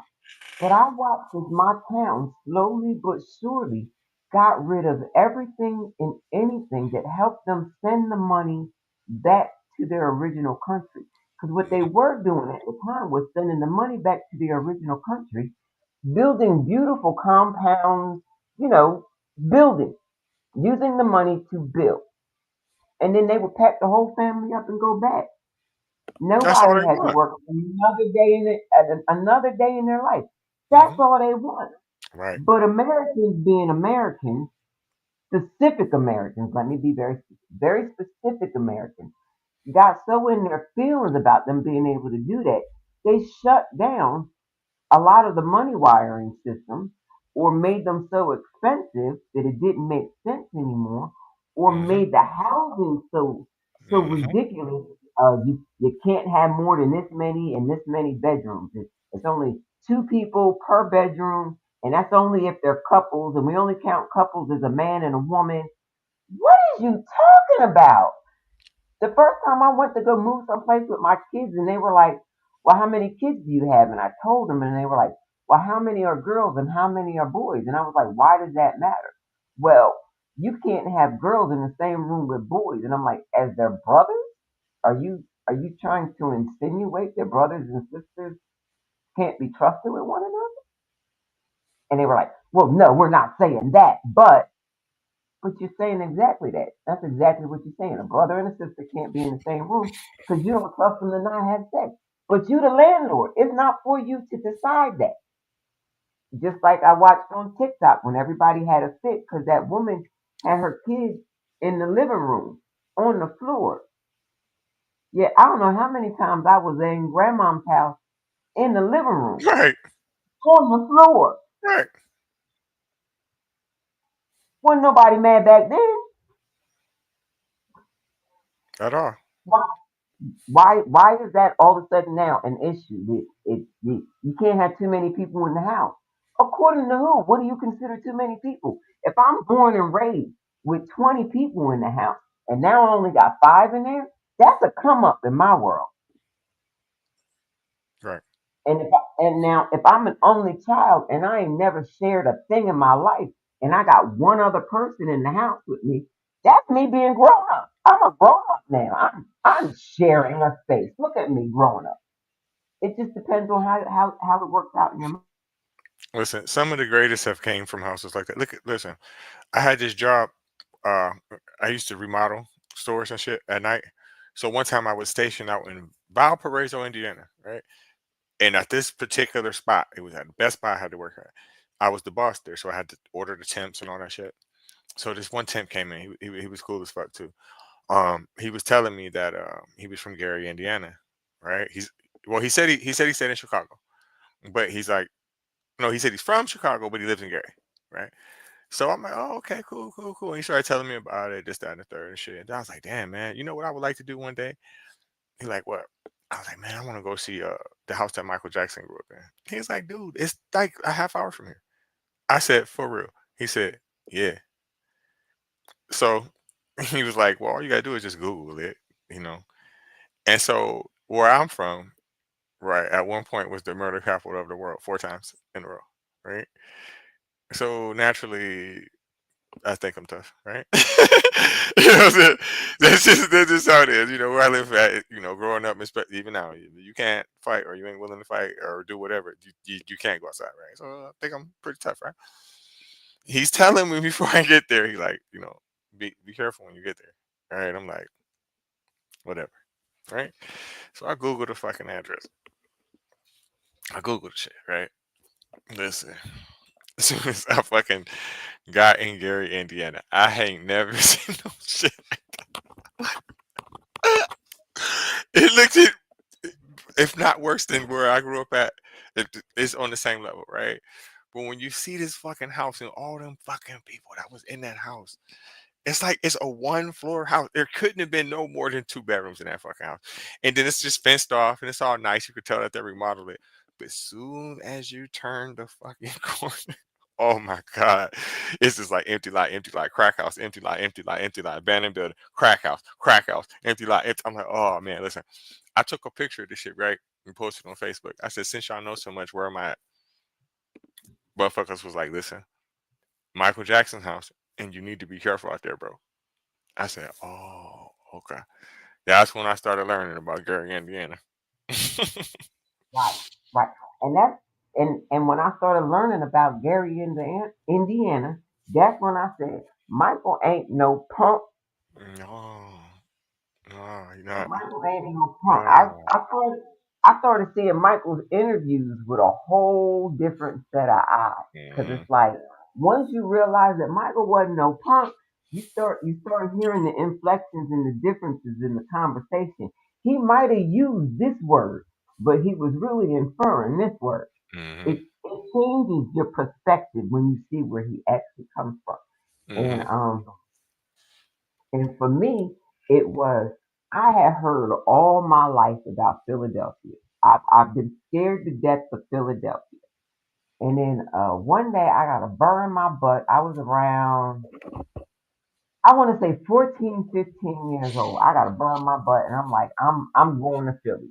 I don't know why I decided, but I'm going to Philly. Oh man. You know what? I had a good time. I ain't had no problems, no incidents. I was all in the streets, up and down the high speed line. I didn't change from New Jersey Transit to the Philadelphia high speed line. I didn't walk up the steps, down the steps, the lower levels. I done been from 52nd all the way down to Center City by myself at 14, 15 years old. Nothing, not a problem. Come back to New Jersey.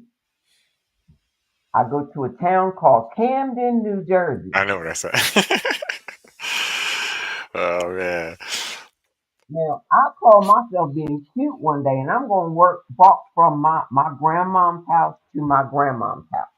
I'm thinking because I'm always on the porch on at my one grandmom's house, I can just walk down there. And my other grandmom's house,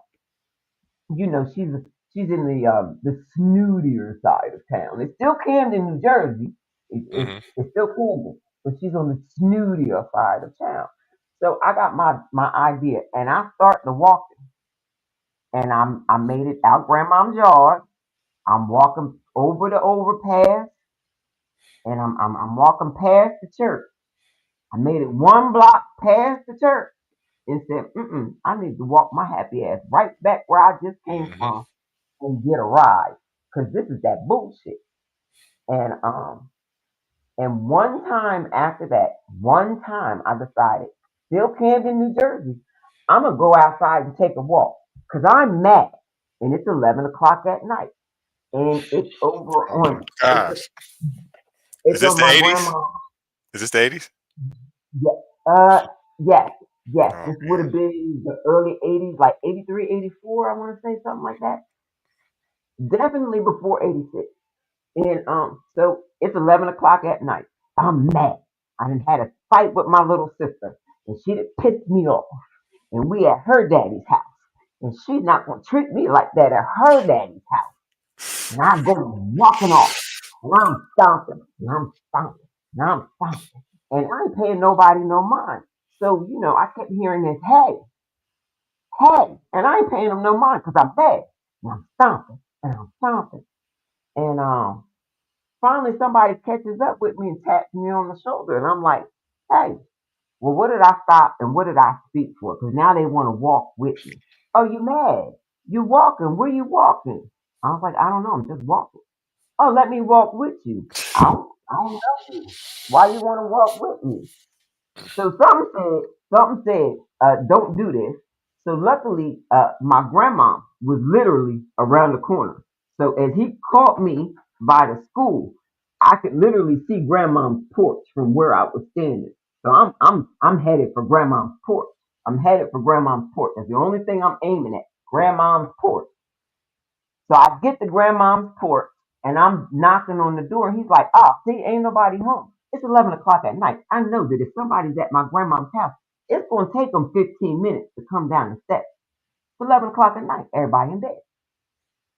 Long story short, he finally tries to convince me to go for a walk around the corner. And I kept saying, nah, but I did want to see if grandma's light was on. And I know you can see that if you go around the corner and you look up on the second story. You can see her bedroom light. So I walked around there to see the light. I saw the light. I started walking back towards the house just that fast. He had grabbed me by the collar of my jacket. And the only thing that saved me was I knew it was coming. I knew it was coming. And I slid out the jacket. He snapped my necklace, and I took off and booked back to grandma's porch, and I'm banging. And I tell you, Uncle Kenny must have knew because he flew that door open. What are you doing out there? Get in here. He called my mama and everything. I was not allowed to go with my sister to her father's house no more. I wouldn't let you go neither. I earned it. I earned it. He had to sit out of me and everybody. Everybody. Oof. I mean, it's a lesson learned. I mean, it could have turned out way worse than that, but luckily you made it up out of there. I think I got this one little video left. I'm gonna play. It's like a little short one, and this is why I left. Yeah, this is why I left the church. Is only 4 minutes. Let me get rid of this. Stop. Then I'm gonna get out of here. We've already been on here for more than an hour and a half.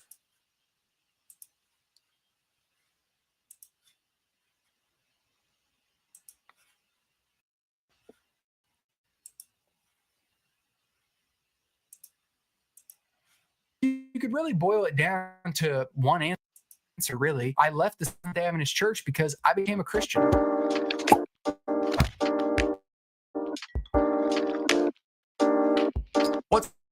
Welcome to the channel. Today I want to talk about 3 of the main reasons why I left the Adventist Church. For those that are new here, I'm a former 3rd generation Seventh-day Adventist. My dad is a pastor. I was educated in their institutions.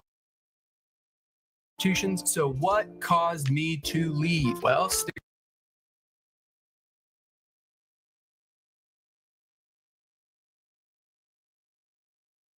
around and find out. But first, if you like content like this, don't forget to like, subscribe, and ring the notification bell so you can be notified when content like this is uploaded. With that said, let's dive in. She is the interpretive lens that their entire system of doctrine is built upon. They believe that she was inspired no differently than that of the biblical writers.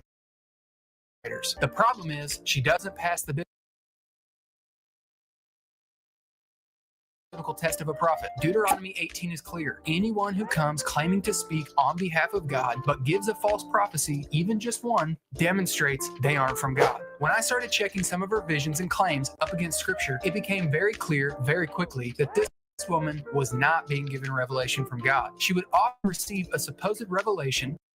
It wouldn't pan out how she claimed, and then would conveniently be given another revelation to correct the previous one. Is God that bad of a communicator? Isn't he all-knowing? Adventists, think about this. If God chose to give further revelation outside of Scripture through this woman, did he not know how to effectively communicate to her what he wanted? Why did he supposedly have to give more visions to later correct the errors of Ellen after the initial visions didn't exactly pan out? Doesn't make any sense. Once I realized that there's no separating Adventist theology from Ellen White, I couldn't remain part of a movement built on deceptions and lies. So I do not say this with glee. However, the Jesus of Adventism is a different Jesus than the historic biblical Christ. In Matthew 24, Jesus himself said that many false Christs would go out and deceive many. These false Christs, they cannot save you. They aren't real. Simply saying the name Jesus does not mean that you're talking about the biblical. In Spirit Prophecy, Volume 1, Chapter 1, Ellen says that prior to the creation of the earth, Jesus was exalted to be made equal with the Father in authority and wisdom, meaning Jesus did not possess these divine attributes from eternity past. They teach that God is 3 beings who could be described as a family or a team. Ellen White used the term the heavenly trio and the 3 worthies of heaven. Unlike historic Christian Trinitarianism, where the Godhead is understood as 3 persons who share in one being or nature, the Adventist Church teaches that the Godhead is one in mission and purpose, not one in being and substance. In other words, they teach classic tritheism, not Trinitarianism Adventism. And this is a perfect example of how they use Christian language but have a different dictionary. They believe he could have sinned and that upon incarnating, Jesus gave up certain divine attributes and various other heresies that the Christian church has already addressed centuries ago. They don't believe atonement was completed at the cross, but actually continues in heaven currently in a work that they call the investigative judgment. This requires a whole series of videos in and of itself, but simply put, it's a teaching that alters both the Godhead and the gospel. So after studying scripture in context and what the Christian church has historically believed about Christ, I had to get honest about their Jesus and gospel. This is a non-negotiable foundational issue, and it puts Adventism outside the bounds of Christianity. Central to their entire movement is their belief that the seventh-day Sabbath is the seal of God and that going to church on Sunday will be the mark of the beast. Paul plainly says in Ephesians 1:13 that the seal of the Christian is the Holy Spirit, being born again, not the Sabbath. You'd also think that if the seventh-day Sabbath was the seal of God, Paul wouldn't have said to not judge one person who esteems one day over another, but to be convinced in their own minds. Why would he say such a thing if going to church on Saturday was the seal of God? They believe that the United States government is going to link up with the Roman papacy and Protestantism to pass a Sunday worship mandate, and upon doing so, will be given license to hunt down Adventists who are going to have to die taking a stand for the seventh-day Sabbath. I'm not joking or exaggerating. I wish I were. If you're not an Adventist, this probably sounds really bizarre, and it is, but having grown up in that world, it's actually really sad. There are many well-meaning people caught up in this cult who live in abject fear and anxiety because of this. I can't say whether or not they still do this, but when I was growing up in Adventist schools, we did end times drills, sort of like fire drills, only like way more insane, where you had to prepare for the Protestants to come in and kill us for the seventh-day Sabbath. This is why theology matters. Bad theology hurts people. I had to make a decision. Am I going to trust what God's word plainly says, that the Holy Spirit is the seal for the Christian, or was I going to go along with the SDA Church who claims that Ellen was given a revelation from God that contradicts the New Testament revelation? So you could really boil it down to one answer, really. I left the Seventh-day Adventist Church because I became a Christian. So there you have it, folks. Those are the three main reasons why I left the Seventh-day Adventist Church. Hey, did you leave the Adventist Church, or are you currently still an Adventist? If so, I'd love to hear from you. Drop a comment in the comment section below. And as always, if you like content like this, Okay, bro. No advertising. So anybody watching it, definitely do not comment or go to his page. Fuck him. But that was very interesting. What he was saying, to me, you could sum that all up. Obviously, I didn't watch that because if I would have watched that previous to me playing it, I wouldn't have played it. Basically, he left that church because he didn't believe a particular person's doctrine. I'm gonna fall that into what's the right misogyny, because I bet you he still would believe it if she wasn't a fucking girl, right? So you just traded one uh, religious view for another. Um, if you're basing it off of contradictions, then you should leave the religion alone, because there's more contradictions in there that if you was sitting right here and I read them to you plain as all fucking day, you would tell me some bullshit like, oh, you just don't have an understanding of it. You have to take in context, blah, blah, blah, blah, blah. So, But it doesn't even have to be a religion. If you having a Forrest Gump moment and you sitting there waiting for the bus and you having a conversation with somebody, I guarantee you by the end of it, somebody's going to be saying those same words. We agree to disagree. You have to see it from a different point of view. Uh, Take the rose-colored glasses off. There's so many euphemisms for the same thing. right. None of the text makes any sense. Um, I would have to say I'm glad I chose this topic because I did learn a few different things about their religion. Some of it actually I respect. I like, I guess they're trying to keep their members as healthy as they possibly can, for whatever reason. But they're trying. They're doing something. Um, I did hear about the money that they're receiving. It hasn't really been emphasized so much. I don't know anybody personally that has been involved in their church. I do know of Pentecostals and Jehovah's Witnesses that I am aware of going to church on Saturday. It You, makes you, sense you, now. can, you can look this up. Every single last church in the Americas meet in the same exact week in Atlanta, Georgia, Hmm. to exchange the money. Doesn't matter the denomination, doesn't matter the demographic. Every single church sends a representative in the exact same week to Atlanta, Georgia to hand over their check. Which in turn probably ends up going directly or indirectly back to the Vatican as well. It's all just a Ponzi scheme. Yep. And if it doesn't go to the Vatican, it goes to one of the governments. It either goes to the crown, the corporation, or the church, like you said, or Rome, the Church of Rome. Let me put it that way: the Church of Rome. You got to be specific. The Church of Rome. Right, right. What you got going on for the rest of the day? Absolutely nothing. My son-in-law just brought home food, so as soon as I click off from you, I'm going in there to find out what he brought home. Grandson is fighting a gnat. He needs his noise back. He's been so quiet for me today. So proud of my grandson. He did his Mimi proud today. He stayed as quiet as he knew how. I'm so proud of you. And other than that, I have no idea, none whatsoever. I'm probably just gonna cook, watch football, relax, think of a topic for next week. I'm not gonna do hip hop this week because not literally nothing came out. So I mean, there's news I could always do, but I'm not gonna do that this week. But something I want to touch on before I go. If you like what NJ has to say, right, you should definitely follow her at her uh outlets and things like that. I've been trying to tell her before the show started, right, that she needs to start providing content and she needs her own YouTube page because I'm telling you, well, as you can see, I don't got to tell you shit. She knows exactly what the fuck she's talking about. She's very informative on a lot of things. So definitely you're going to need to follow NJ. Where can they find you at? They can find me on TikTok at NJ underscore devising or right here on YouTube, which I think is under the same name, but don't quote me on that because I really don't remember who set up what where. Don't make me lie. Okay. Well, I'll definitely be back soon with the information. We're going to talk her into, you know, providing content because she has a lot of interesting things to talk about politics, not just religion, about politics, life, and things like that. So definitely check her out. I'll be back Wednesday for sure, right here. Um, Somebody's got to give me a topic. I can't do it without a topic because I don't know what to talk about without someone to talk with.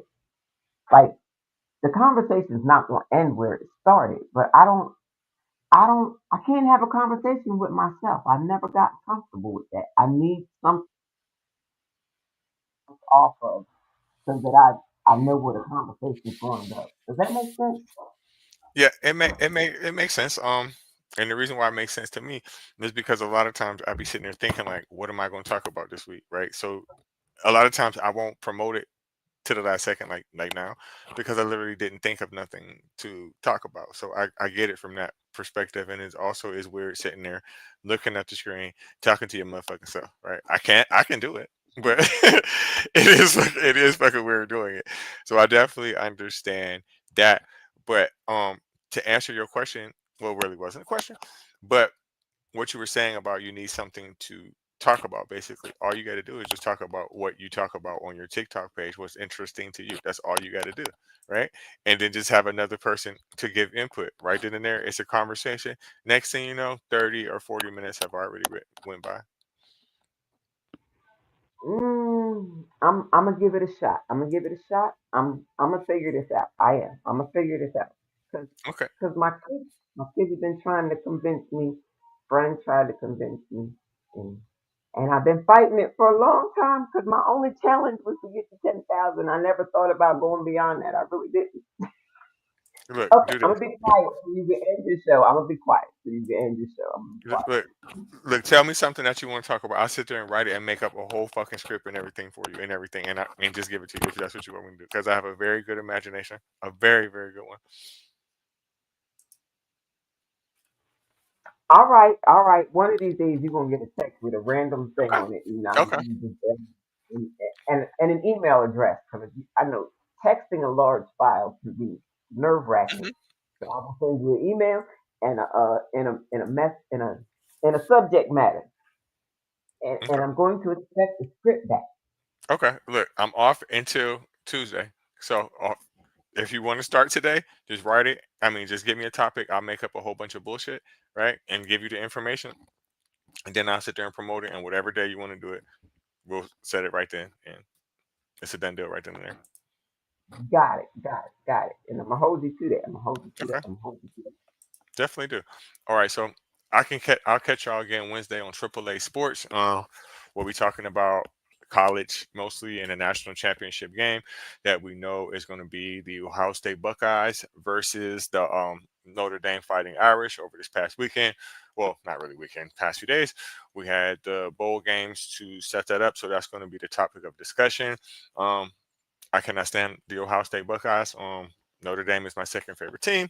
I'm hoping that they win. I don't think it will happen, but I'm going to keep the faith on that. If not, catch me back here Sunday, same time, around church time. Instead of getting your Willie Lynch reset, if you are a black person, you might as well come here and listen to me talk to you and teach you something. You can learn shit just like I'm learning. Again, I knew nothing about the 7-Day Adventists. I knew nothing about them making Kellogg's Corn Flakes. I knew none of that shit previous to this day. So feel free to catch me back. If not, I'll be on Hip Hop this week, next Saturday or Sunday, depending on what happens in the news. We're going to talk NJ into coming on to all of those shows and what we just had the conversation about. If not, I'll see you Sunday. Thank you, NJ, for stopping by. Um, Thanks everybody for viewing, and y'all have a great day. I'm about to cut on the music.